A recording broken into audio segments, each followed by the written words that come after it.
پاکستان کی ثالثی میں انجام دیے جانے والا بڑا MOU جس کو اسلام آباد MOU کا نام دیا گیا تھا، ایران کی جانب سے اس کو باضابطہ طور پر ختم کرنے کا اعلان کر دیا گیا ہے۔ صرف یہی نہیں، اب ایسے لگتا ہے کہ امریکہ اور ایران کے درمیان جو جنگ ہے وہ ناگزیر ہو چکی ہے۔ بہت سی ہلاکتوں کی اطلاعات ہمارے پاس موجود ہیں۔ کیا مذاکرات کے دروازے ہمیشہ کے لیے بند ہو گئے ہیں؟ اور کیا آبنائے ہرمز ایک بار پھر عالمی معیشت کو دباؤ میں ڈالنے کے لیے سر اٹھانا شروع ہو چکا ہے اور یہ دنیا کو ہلا کر رکھ دے گا؟ اس کے علاوہ آج کی ویڈیو میں ہم یہ بات بھی کریں گے کہ اسلام آباد مفاہمتی یادداشت کو کیوں معطل کیا گیا ہے، ایران کا اگلا قدم کیا ہوگا اور اس کے خطے پر کیا اثرات مرتب ہوں گے۔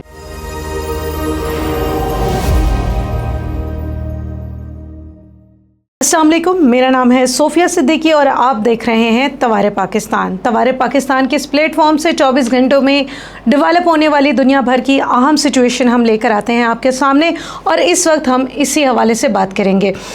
آج کی سب سے بڑی خبر بہت بات کی جا رہی ہے، ہر جگہ پہ وائرل ہے۔ ایران نے اعلان کیا ہے کہ وہ اسلام آباد مفاہمتی یادداشت کے اوپر مزید عمل درآمد نہیں کرے گا اور اس کو آفیشلی روک دیا گیا ہے۔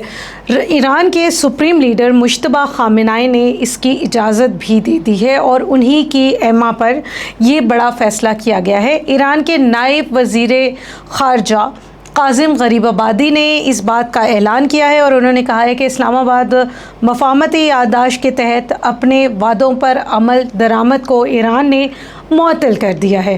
وہ فارس نیوز سے گفتگو کر رہے تھے جب انہوں نے یہ کہا ہے کہ اس وقت ایران کی تمام تر توجہ اپنے ملک کے دفاع پر مرکوز ہے، اس لیے مفاہمتی یادداشت مستقل بنیادوں پر اس کے اوپر بات چیت اور امن معاہدے کے لیے مذاکرات کی راہ ہموار کرنا بہت مشکل ہے، کیونکہ اب ایسا نہیں ہو پا رہا ہے۔ تاہم گزشتہ ہفتے خطے میں جاری جو تیزی سے تبدیل ہوتی ہوئی صورتحال تھی، اس میں بحری جہازوں پر حملے کیے گئے، ایران کی بحریہ پہ حملے کیے گئے، ایران کے ریڈار سسٹم کو نقصان پہنچایا گیا، ایران میں موجود بجلی کے جوہری پروگراموں کے اوپر حملہ کیا گیا۔ ایران میں اگر ہم تفصیل سے بات کریں تو ایران میں سڑکوں کو نشانہ بنایا گیا۔ جواباً ایران نے بھی مختلف کارروائیاں کی ہیں جن کا ذکر ہم آگے چل کے اسی ویڈیو میں کریں گے۔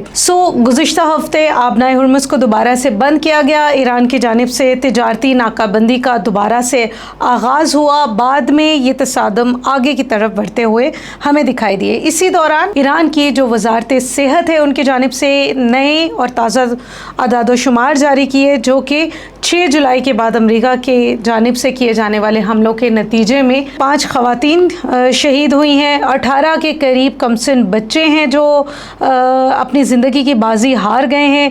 اس کے علاوہ درجنوں خواتین نوجوان اس وقت ہاسپٹلز میں زیر علاج ہیں۔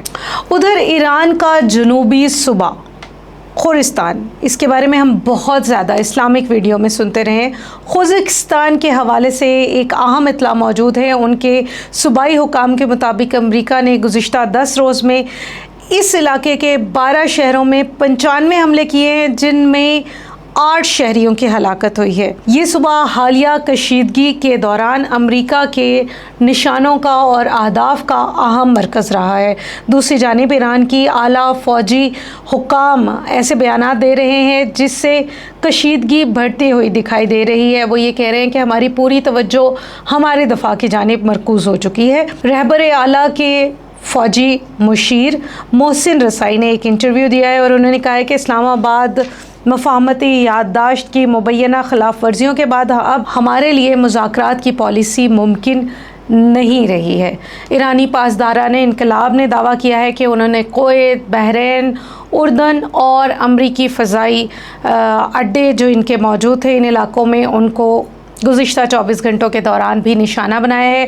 کویت نے اس بات کی تصدیق کی ہے کہ اس کے ایک بجلی گھر اور سمندری پانی کو صاف کرنے کا جو پلانٹ ہے اس میں بھی بندش کا ان کو سامنا کرنا پڑ رہا ہے۔ ادھر اقوام متحدہ ایران کے مستقل مندوب نے سلامتی کونسل کو ایک خط لکھ کر الزام عائد کیا ہے کہ امریکہ نے ہرمزگان میں پلوں، ریلوے اسٹیشنز اور رہائشی علاقوں کو نشانہ بنایا ہے اور مطالبہ کیا ہے کہ ان حملوں کے خلاف فوری کارروائیاں کی جائیں۔ اس کے برعکس وائٹ ہاؤس کا موقف تھوڑا مختلف ہے۔ امریکی فوج نے صرف فوجی اہداف اور عسکری لاجسٹک انفراسٹرکچر کو نشانہ بنایا ہے اور شہریوں کو نشانہ نہیں بنایا، ایسا کہنا ہے سینٹ کام اور وائٹ ہاؤس کا۔ دوسری طرف اگر ایران کے حوالے سے امریکہ کی بات کی جائے تو امریکہ کی فوج سینٹرل کمانڈ جو اس علاقے میں موجود ہے، انہوں نے کہا ہے کہ ایران کی مسلسل 7ویں رات فضائیہ جو اس کے خلاف فضائیہ کارروائیاں کی گئی ہیں ان کو ایک دفعہ پھر سے مکمل کیا گیا ہے۔ ایران کی پاسداران انقلاب کو ایئر اسپیس فورسز کے کمانڈر بریگیڈیئر جنرل مجید موسوی گفتگو کرتے ہوئے کہہ رہے ہیں کہ ایران کی جو جوابی کارروائیاں ہیں وہ اس وقت تک جاری رہیں گی جب تک جنوبی ساحلی علاقوں میں اور آبنائے ہرمز کا امن مکمل طور پر بحال نہیں ہو جاتا ہے۔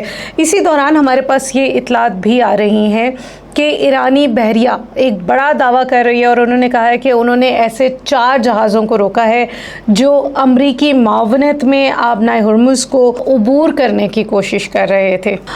اسلام آباد مفاہمتی یادداشت کی معطلی ایک سفارتی فیصلہ نہیں ہے، یہ اس بات کی طرف ایک اشارہ ہو سکتا ہے کہ ایران اس وقت مذاکرات کی بجائے عسکری دباؤ کی حکمت عملی اختیار کر رہا ہے۔ ہمیں ایسے لگتا ہے کہ اگر یہ کشیدگی مزید اسی طرح چلتی رہی تو مشرق وسطیٰ کے حالات خراب ہوں گے، عالمی مارکیٹوں میں تیل کی قیمتوں میں شدید اتار چڑھاؤ آئے گا اور معیشتیں متاثر ہوں گی، ترقی کی گروتھ کی شرح کافی حد تک کم ہو جائے گی، اور ابھی تو یوکرین اور رشیا کی جو جنگ ہے اس کے امپیکٹ دنیا کے اوپر آ رہے ہیں۔ وہیں اگر ہم ایک اور بڑی جنگ کو اسی خطے کے آس پاس داخل کرتے ہیں تو اس سے صرف یورپ کی اکانومی نہیں متاثر ہوگی بلکہ دنیا بھر کے مختلف ممالک کی اکانومی اس سے متاثر ہونے والی ہے، خاص طور پر اگر ایشیائی ممالک کی بات کی جائے جن کا تیل کے لیے تمام تر دار و مدار خلیجی ممالک کے اوپر ہے، وہ ایران ہو یا دیگر ممالک ہو۔ تاہم اگر ان پابندیوں کا سلسلہ جاری رکھتا ہے تو انڈیا، بنگلہ دیش، پاکستان، افغانستان اور نیپال، سری لنکا، ان تمام ممالک کی اکانومیز سفر کریں گی۔ پاکستان میں گزشتہ رات ایک بڑا فیصلہ کیا گیا ہے کہ حکومت روزانہ کی بنیاد پر تیل کی قیمتوں کا فیصلہ کرے گی۔ عام عوام پاکستان کے بہت سے سوال کر رہے ہیں۔ عام عوام کے لیے شدید گرمیاں ہیں، ساون کا مہینہ ہے جس میں آپ ویسے ہی ہیومیڈیٹی اور ان چیزوں سے پریشان ہوتے ہیں، وہیں آپ کے گھروں میں گیس اویلیبل نہیں ہے اور گیس کی جو ڈیوریشن ہے وہ 2 گھنٹے کے لیے مختص کی گئی ہے۔ صبح میں ناشتے کے وقت گیس آتی ہے، اگر آپ نے اس وقت تک ناشتہ نہیں بنایا تو گیس دوبارہ سے چلی جاتی ہے، اور یہ میں اسلام آباد کا حال بتا رہی ہوں۔ تو باقی جگہوں پر کیا اثرات مرتب ہو رہے ہوں گے اس کے، یہ ہمارے لیے سوچنا زیادہ بعید نہیں ہے۔ عالمی مارکیٹوں میں جو تیل کی اور پیٹرول کی کمی ہو رہی ہے اور گیسز کی شارٹیج کا سامنا کرنا پڑ رہا ہے، اس کا ایک بڑا امپیکٹ آنے والا ہے۔ سفارتی سطح پہ اگر بات کی جائے تو پاکستان نے اپنی کوششوں کو تیز تو کیا ہے کہ دوبارہ سے جنگ بندی کی طرف لے کر آیا جا سکے، لیکن ایران کے اوپر جو حملے کیے جا رہے ہیں ان سے ایسے لگ رہا ہے کہ Iran is not ready to give up اور امریکہ is not ready to move on. اس سچویشن میں کیا ہوتا ہے، وقت بہتر فیصلہ کرے گا پاکستان کے لیے۔ اب بھی یہ ایک اہم صورتحال ہے۔ سفارتی کوششوں کے حوالے سے قطر نے کچھ ہاتھ تو کھینچا ہے، لیکن سٹل چائنا، رشیا اور دیگر ممالک بات کر رہے ہیں، سفارتی کوششوں کی بات ہو رہی ہے۔ امید کی جاتی ہے کہ جلد ہی اس معاملے کو حل کرنے کے لیے کچھ بہتر اقدامات کر لیے جائیں گے۔ ایران کی فوج نے اسلوویا کے قریب امریکہ کا ایک ڈرون گرانے کا دعویٰ کیا ہے۔ MQ-9 ریپر ڈرونز ہیں جن کو نشانہ بنایا گیا ہے۔ پاسداران انقلاب نے اس کے حوالے سے اپنی سوشل میڈیا پہ بھی بیان جاری کیا ہے اور اپنی فضائی جدید ٹیکنالوجیز اور نظام کے ریڈارز کے سسٹم کے فعال ہونے کا بھی پیغام دیا ہے۔ ویڈیو کو ختم کرنے سے پہلے ہم محسن رضائی جو کہ بہت اہم عہدیدار ہیں ان کے بیان کے اوپر ذرا نظر ڈالتے ہیں۔ وہ یہ کہہ رہے ہیں کہ اگر امریکی حملے جاری رہے تو مزید جارحانہ اور تباہ کن مرحلے میں یہ جنگ جاری ہو جائے گی، جو اس بات کا پراپر اندیا دے رہی ہے کہ اب یہ جنگ رکے گی نہیں اور اگلے 1-2 دن بہت امپورٹنٹ ہونے والے ہیں۔ ایران کے رہبر اعلیٰ کے مشیر محسن رضائی کہہ رہے ہیں کہ ایران کی جانب سے اسلام آباد MOU کو ختم کر دیا گیا ہے۔ یہ ہم آپ کو پہلے بھی بتا چکے ہیں۔ ایک انٹرویو دیتے ہوئے انہوں نے یہ کہا ہے کہ اگر امریکہ آئندہ 2 سے 3 دنوں کے درمیان ایران کے خلاف کارروائیاں اسی طرح سے جاری رکھتا ہے تو جنگ مزید جارحانہ اور تباہ کن مرحلے میں داخل ہو جائے گی۔ سن 1980 سے لے کر سن 1988 کی ایران عراق وار کے درمیان پاسداران انقلاب کے سربراہ رہنے والے محسن رضائی ایک ٹیلی ویژن چینل کو انٹرویو دے رہے تھے۔ انہوں نے کہا کہ میں پہلے ہی کہہ چکا تھا کہ امریکی صدر ڈونلڈ ٹرمپ اسلام آباد مفاہمتی یادداشت کو بھی بالکل ویسے ہی ختم کر دیں گے جیسے انہوں نے ایران کے جوہری معاہدے کو ختم کیا تھا، اور انہوں نے اس بار پھر ایک الزام عائد کیا ہے اور انہوں نے کہا ہے کہ امریکہ کی ابتدا سے مفاہمتی یادداشت پر عمل درآمد کا کوئی ارادہ نہیں تھا، لیکن کیونکہ ایران چاہتا تھا اور وہ ایران پر مختلف مطالبات کو تسلیم کرنے کے حوالے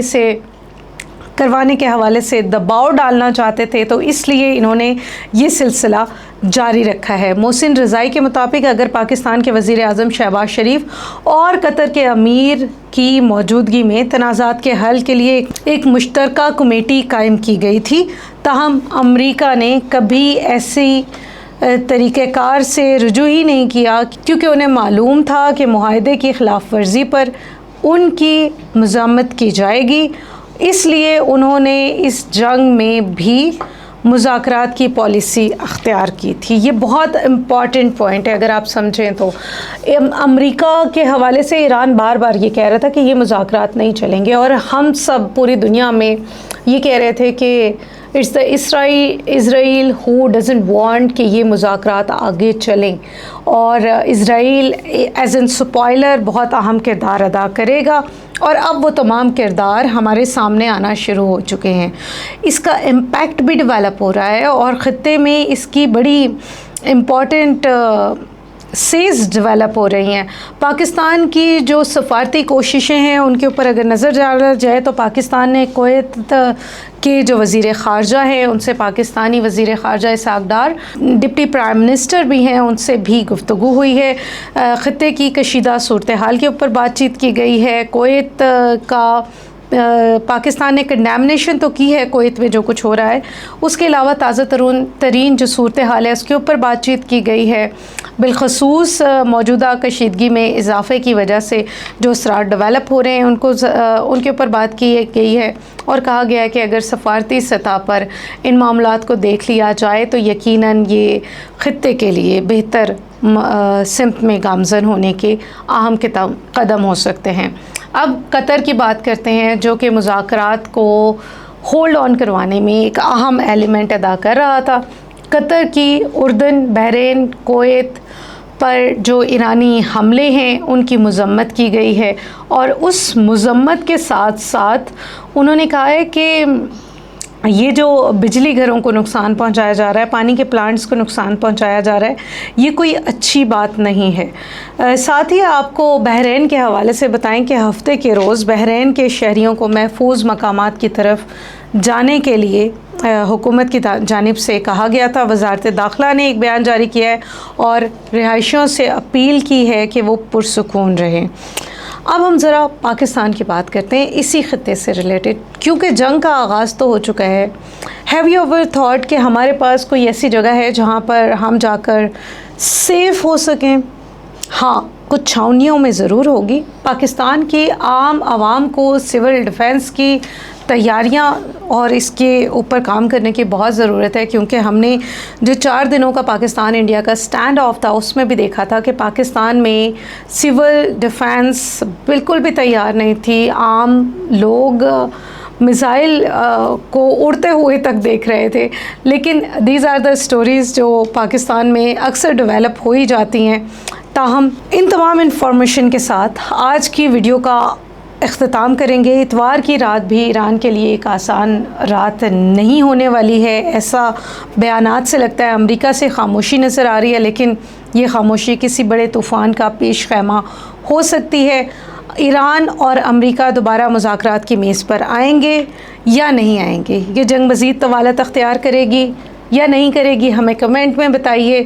توارے پاکستان کا یہ چینل اگر آپ نے ابھی تک لائک نہیں کیا تو اسے لائک کیجئے، سبسکرائب کیجئے، شیئر کیجئے ان لوگوں کے ساتھ جن کے ساتھ آپ ایسی ہی مصدقہ معلومات کو شیئر کرنا چاہتے ہیں، کیونکہ توارے پاکستان کی ٹیم کی پوری کوشش ہوتی ہے کہ ہم آپ تک صرف وہ انفارمیشن لے کر آئیں جو آپ کو جاننا بہت ضروری ہے۔